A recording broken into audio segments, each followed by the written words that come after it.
My name is Ray, and I'm 31. I work in tech, which, to my family, essentially means I'm a walking ATM. I don't wear expensive clothes, drive a flashy car, or discuss my salary. I learned early on that money brings out a strange side in my family, especially my younger sister Tasha, who is 26. Tasha has always been the golden child. Not because she earned it, but because she demanded it. She's a master at crafting a sob story when she needs help, and acting like royalty when she gets her way. In high school, she avoided chores, claiming she needed to focus on her mental health. In college, she dropped out after 2 semesters, then spent 5 years finding herself, which mainly involved depleting every savings account my parents set up for her. When those ran dry, she moved back home rent-free. My mom assured me it would be temporary, just until Tasha got back on her feet. That was 4 years ago. Ow. I live about 40 minutes away and try to maintain some distance. It's not that I don't care, but I've learned the hard way that boundaries are non-existent in my family. Give a little, and suddenly you're expected to give everything. Still, I stayed in touch. I visited when I could, paid for groceries occasionally, fixed things around their house, and even helped Tasha with her resume, though she never actually applied anywhere. Then, 2 weeks ago, something happened that I can't shake. I was out with a friend on a Saturday morning grabbing coffee when I received a bank notification. A $900 transaction had just cleared. My stomach dropped. I hadn't bought anything. Close to that, I opened the app suspecting fraud and watched in real time as another $1,300 charge went through, then $600, then $2,500. All from high-end retail stores I never shop at. I stared at the screen, hoping it would explain itself. Then I saw it. All transactions were tagged as Apple Pay from a location near my parents' neighborhood. I left my coffee unfinished and drove straight to their house. Tasha was on the couch, in a silk robe, scrolling through her phone, looking like she'd just left a spa. Designer shopping bags were strewn across the living room floor, resembling a tacky influencer's unboxing. Shoes, clothes, perfume, the whole spread. I stood in the doorway, phone in hand, my heart pounding. "Tasha," I said, my voice trembling. "What did you do?" She looked up, completely unfazed, and actually smiled. "Oh, that," she said, as if I'd asked about the weather. "It's not a big deal. You make more than enough. I just needed a few things. The total was $9,400. She had somehow gotten hold of my card, or at least the digital version, and gone on a shopping spree as if she'd won a game show. No remorse, no panic, just smug entitlement. I calmly asked her how she got access. She shrugged. "Mom had your card from when you paid for her prescription last month. I just added it to my phone. Thought you wouldn't mind." "You thought I wouldn't mind?" She rolled her eyes, as if I was being unreasonable. "You're always acting like money is sacred or something. You live alone. No kids, no mortgage. It's not like you're hurting." I didn't yell. I didn't scream. I just walked past her into the kitchen, where my mom was pretending not to have heard a single word. "Mom," I said quietly, "did you know about this?"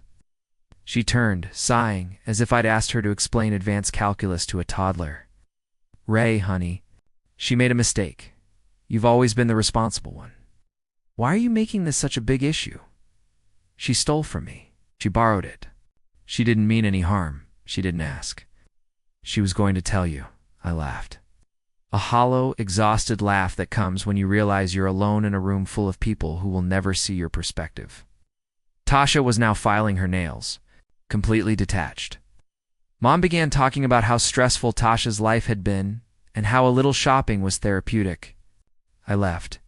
I didn't argue or raise my voice, simply said, "I'll handle it." I went home, sat on the edge of my bed, and stared at my account for a long time. I knew I could reverse some of the charges through bank fraud protection, but I also knew, deep down, this wasn't just about the money. It was about principle. It was about being taken for granted again and again.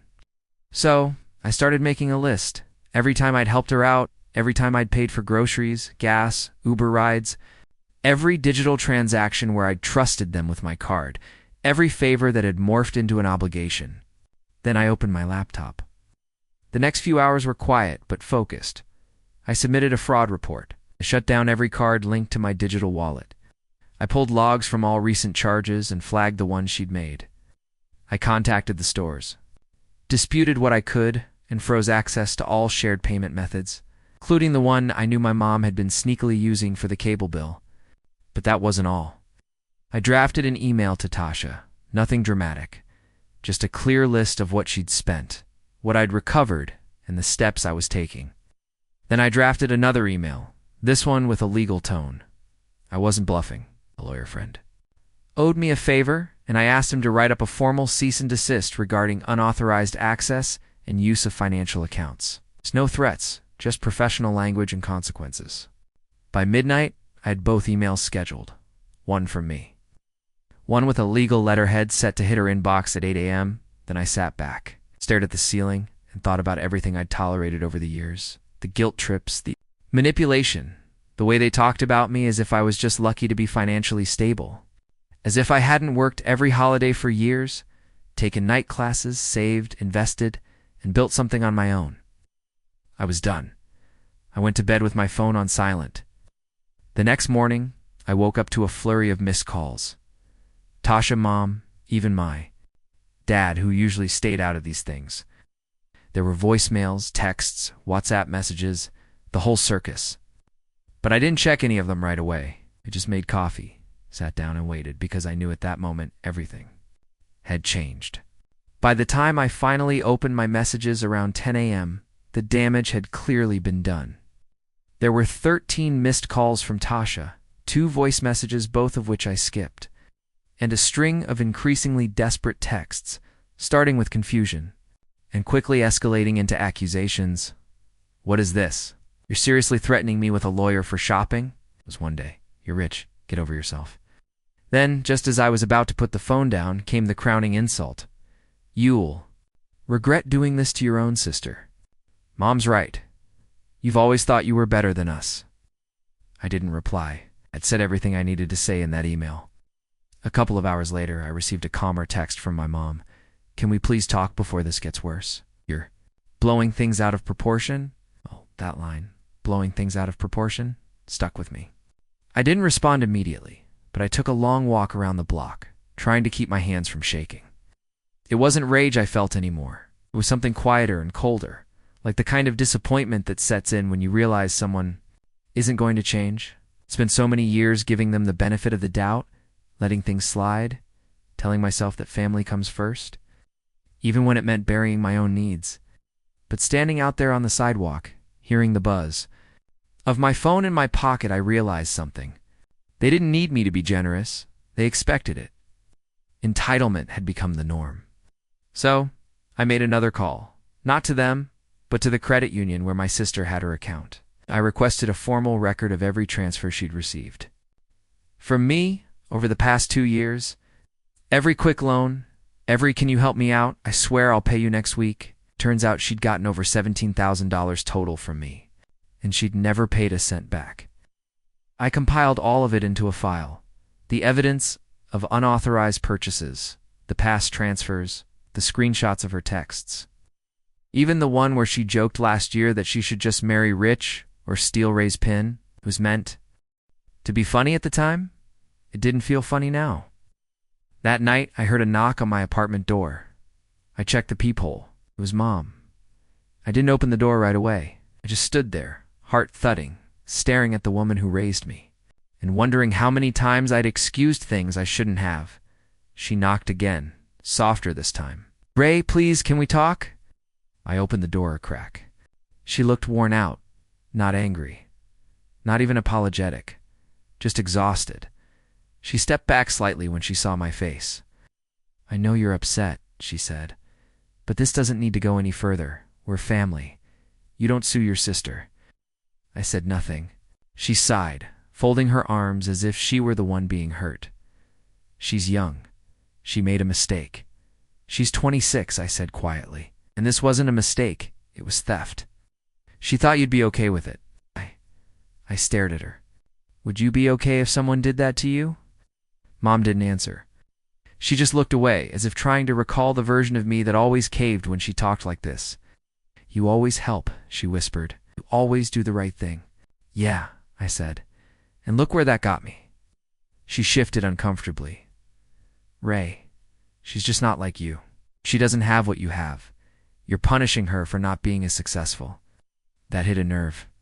I'm punishing her, I repeated, for stealing my money and for not even pretending to be sorry. Mom looked like she wanted to say something more, maybe another guilt trip, maybe another excuse, but she didn't. She just sighed and said, if you go through with this, you'll tear the family apart. I looked her in the eyes and said, the family tore itself apart a long time ago. I just stopped pretending it didn't. She left without another word. I locked the door. That night, the silence in my apartment was deafening. No calls, no knocks, just quiet. It felt strange, like the calm after a storm when you know more lightning could still be coming. And then the next morning, I received another message. This one wasn't from Mom or Tasha. It was from an old friend of mine, someone who worked at a local paper. They'd seen a post Tasha made on social media, a long, dramatic rant about toxic siblings and how money makes people think they're gods. She hadn't mentioned my name, but the details were so specific. Anyone who knew us would know exactly who she was talking about. I didn't reply. I didn't engage, but I saved the post because something inside me had changed, quietly but permanently. And as much as it broke my heart to admit it, I knew I wasn't done. The post didn't go viral or anything. It wasn't public, just a long half-rant, half-plea to her little corner of the internet, but it told me everything I needed to know. Tasha wasn't sorry, not even close. She was weaponizing sympathy, posing as a victim to people who didn't know. The context, crying abuse and control, because I refused to let her treat me like her personal piggy bank anymore. A few of her friends even commented things like, wow, that's so toxic, and family should never use money to manipulate. One of them wrote, cut him off, girl. You don't need that kind of negativity. I didn't comment. I didn't send screenshots. I didn't try to defend myself, but I kept reading. I needed to see how far she'd go. About halfway down, she wrote, some people can't stand when you don't bow down to them anymore. My brother thinks I owe him my dignity because he's more successful, but I'm done being silent. It was funny in a sad way, that line, done being silent, as if she'd ever once listened to anyone else. As if the dozen chances I'd given her, the money, the quiet grace I'd offered for years meant nothing to her. The moment I set a boundary was the moment I became the villain. I closed the app and opened the file again. The PDF was 28 pages now. Not just financial records and text messages, but voice notes, screenshots of times she admitted to buying things on my card just for now. Even the old Venmo notes that were supposed to be funny. THX Sugarbroy strikes again. Bless you are. Bank account, lol. It was all there. It was time I did something with it. So, I emailed my lawyer friend, Josh. Josh had been in my life since college, someone who knew what I'd been through with my family even before money was involved. He wasn't the kind of guy to rush into legal threats, and he'd warned me before. Once you go down this road, there's no pretending afterward that things are normal. But when I sent him the folder and told him I wanted to take formal action, he didn't hesitate. He called me that evening. I read it all, he said. You're not overreacting. Thanks, I said quietly. I just want it to stop. She's not going to stop, he said. Not unless there's a consequence. And you've got plenty to work with here. Fraud, identity misuse, theft. You could press charges. I paused.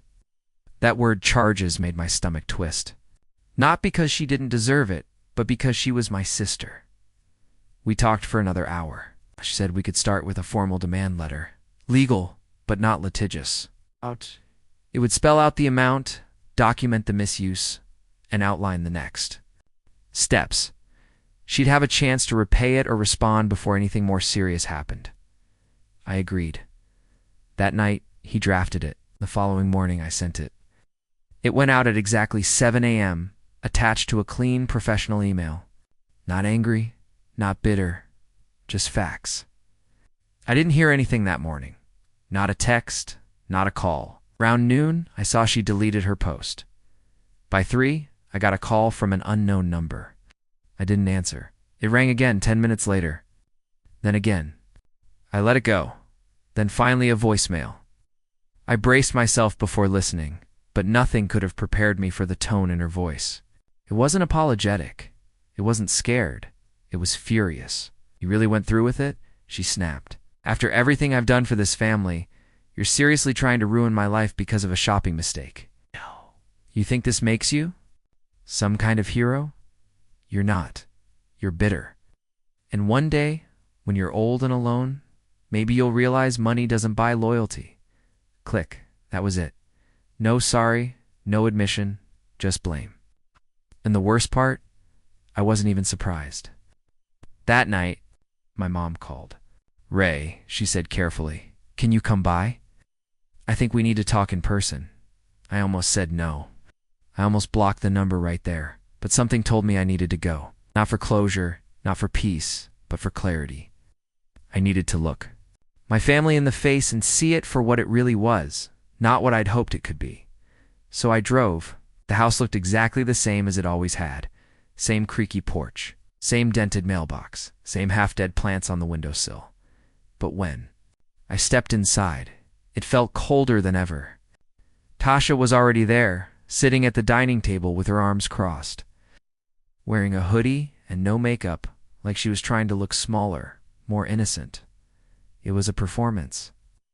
I knew that immediately. Mom was standing in the kitchen, nervously, drying a cup that didn't need drying. No one spoke at first. Then Mom said, "Before you say anything, just listen." And that's when everything shifted, because the real story, the one behind the money, the entitlement, the years of silent resentment, was about to come out. And I wasn't ready for how far it would go. I stood there in the doorway, arms still at my sides, my coat half sipped. The tension in the air was so thick, I could hear the quiet hum of the refrigerator behind Mom, like it was the only thing breathing. Tasha sat at the dining room table with that look she always wore when things didn't go her way, arms crossed, jaw tight, eyes filled with sharp silence. I didn't say anything. I waited. Mom motioned toward the table. "Sit," she said softly, like we were about to break bread and pray over it. I stayed standing. "Tasha has something she wants to say," Mom added, looking at her expectantly. Tasha's lips tightened. "No, you wanted me to say it," she muttered. "I don't have anything to apologize for. Already said what I needed to." Mom's eyes widened. "Tasha, I didn't steal, okay?" she snapped. Standing now, her voice louder. "He gave you that card months ago. It was saved on the family tablet. I thought he'd taken it off. It wasn't like I hacked into his account." I stared at her, finally speaking. "You've used it 12 times in one afternoon across 3 different stores. And then you smiled at me when I confronted you. I thought you'd understand," she snapped back. "You're always preaching about responsibility, about how money doesn't define you. So why does this matter so much? It's just money to you." "No," I said, quieter than she expected. "It's not just money. It's respect. It's trust. It's years of me being taken for granted by people who think family is a free pass." "You think you're so above everyone," she said, her eyes narrowing, "because you got a job in tech and moved out? And now you think you're better than us?" "I never said I was better than anyone," I said, trying not to raise my voice, "but I'm allowed to not be a doormat." Mom stepped in, raising her hands. "Can we please not do this like children? This is exactly why I wanted you both here, so we could talk, not attack." I turned to her. "Mom, if this were anyone else, any friend, any coworker you'd call what it is, theft. But because it's Tasha, you're bending over backward to excuse it again." "She didn't know what she was doing," Mom said, her voice rising with desperation. "Yes, she did," I said, now calm in that bone-deep way that comes only after you've stopped hoping someone will change. "She knew what she was doing. She's always known. You've always helped her believe there are no consequences." Mom's mouth opened like she wanted to defend herself, but she didn't speak. I could see the struggle in her eyes between loyalty and denial. Tasha scoffed. "This is pathetic. You're seriously going to drag us into court over this? Over one day of shopping?" "It wasn't one day," I said. "It was every day I said yes, and you took a little more. Every time you lied and called it a mistake. Every time I helped and you laughed behind my back. You've been building a debt for years. This is just the first time you got the receipt." Tasha went silent. Her hands clenched the edge of the chair she had risen from. But she didn't sit. Mom sighed heavily. "Oh. So what happens now, Ray?" "What? Are you just going to disappear from the family over this?" "No," I said. "I'm going to set boundaries and stick to them." "That means suing your sister?" she asked bitterly. "That means holding her accountable," I said. I sent the letter. She has a choice. Either she pays it back quietly, or we take it to court. "You think that's going to fix anything?" Tasha asked. "You think suing your sister makes you righteous?" "No," I said, "but it might finally make me free." Tasha rolled her eyes and stormed. Off down the hallway, a door slammed. I stood there with my mother, the silence now not so much tense as hollow. "I tried," she said softly, looking down. "I know you did," I replied. "But trying isn't the same as changing." She looked up at me, and I could see something in her face that hadn't been there before. Maybe fear, maybe regret, maybe the slow realization that the glue she thought was keeping this family together was actually just tape, and it had worn thin. "I just wanted you to stay close," she whispered. "We were never close," I said. "Not really. I was just easier to lean on." The drive home was quiet. I didn't cry. I didn't get angry. I just felt a strange sense of peace. It's a kind that comes not from winning, but from finally stopping the fight you've been having with yourself. For years, the fight to stay connected to people who drain you. The fight to keep forgiving people who never ask for forgiveness. The fight to prove your worth in a family that only sees you as a resource. A week passed, then 2, and then 1. Morning I woke up to an email. Subject, repayment agreement. Tasha had replied. No apology, no admission of guilt, but attached was a PDF. A signed document agreeing to pay back the full amount over time. I didn't respond. I forwarded it to Josh. He handled the rest. I never heard from her again. My mom sent a few texts. Over the next few weeks, small, neutral things, a picture of the dog, a reminder about Dad's birthday. I answered with simple one-liners. It's nothing harsh, nothing emotional. Eventually, even those stopped. It wasn't an explosion. It was just silence. But in that silence, I found space. I traveled for the first time in a while. Started a side project. I'd been putting off. I met new people, reconnected with old ones. I learned how to say no without guilt. And most of all, I learned this. Family doesn't mean you owe them everything. It doesn't mean tolerating abuse or rewriting reality. It means showing up when it matters, not just when it's convenient or profitable. It means respect. It means boundaries. And if someone can't offer that, then maybe they were never really family to begin with. Sometimes freedom doesn't come from escaping strangers. It comes from standing up to the ones who know you best and still chose to use you. I'll never let it happen again.